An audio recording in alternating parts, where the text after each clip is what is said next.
बिस्मिल्लाहिर्रहमानिर्रहीम। अस्सलाम वालेकुम नाज़रीन, फैसल आबाद के चनाब क्लब चौक के ग्रीन बेल्ट में बेसुध होकर गिरे हुए कोरोना के मुश्तबा मरीज को रेस्क्यू 1122 की खुसूसी टीम ने हस्पताल मुंतकिल कर दिया। हमारे डिवीजनल ब्यूरो चीफ मियां एजाज असलम के मुताबिक मियां वाली का रहायशी नौजवान मोहम्मद निसार ख़राब हालत के बायस अचानक सड़क किनारे गिर गया। रेस्क्यू 1122 का कहना है कि नौजवान को शदीद खांसी और सांस लेने में तकलीफ़ का सामना है, जबकि रेस्क्यू ज़राए का कहना है कि मरीज़ मोहम्मद निसार को तशवीशनाक हालत में जनरल हस्पताल गुलाम मोहम्मद आबाद में मुंतकिल कर दिया गया है। नाज़रीन, आपको एक बार फिर बताते चलेंगे, फैसलाबाद के चनाब क्लब चौक में ग्रीन बेल्ट में बेसुध होकर गिरे हुए कोरोना के मुश्तबा मरीज को रेस्क्यू 1122 की खुसूसी टीम ने हस्पताल मुंतकिल कर दिया। मियाँ वाली का रहायशी नौजवान मोहम्मद निसार जो कि ख़राब हालत के बायस अचानक सड़क किनारे गिर गया था। रेस्क्यू ज़राए का कहना है कि नौजवान को शदीद खांसी और सांस लेने में तकलीफ़ का सामना है।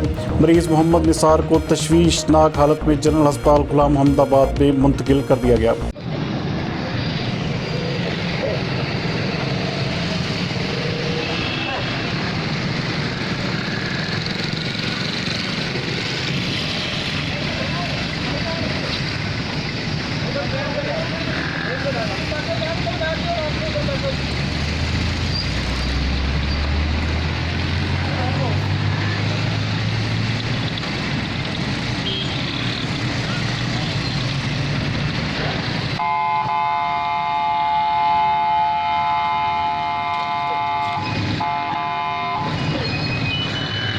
चले जाओ।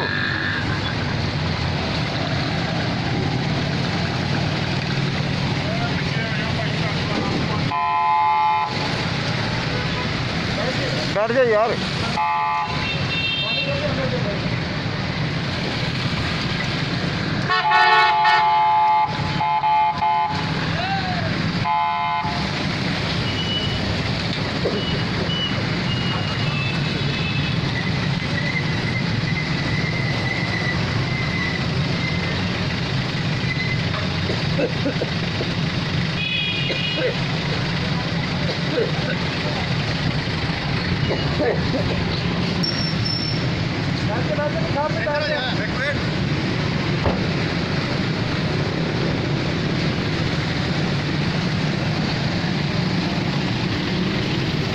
अब